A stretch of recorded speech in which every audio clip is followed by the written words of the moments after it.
नमस्कार मंडळी, कशा आहात सगळे? मजेत ना? मजेत राहा.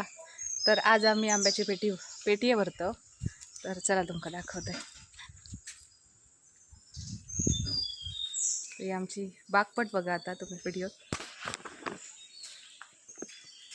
नारळा पोपळीची बाग असा. चला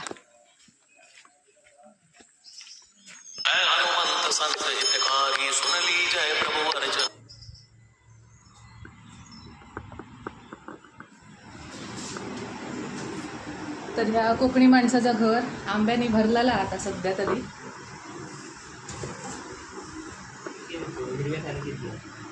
तर ही आंब्याची आडी ही 7 ते 8 दिवस झाकून ठेवलेली होती. नैसर्गिकरित्या पिकवलेला आंबा आहे हो, गवतामध्ये. ह्याच्यावरचं गवत आम्ही सकाळी 4 वाजता काढून टाकलं आणि थंड होण्यासाठी ठेवलेली होती.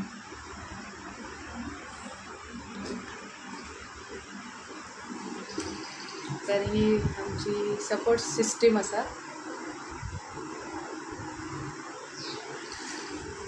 तर तुम्ही पण तुमची आंब्याची पेटी आजच बुक करा आणि देवगड हापूसचा आनंद घ्यावा.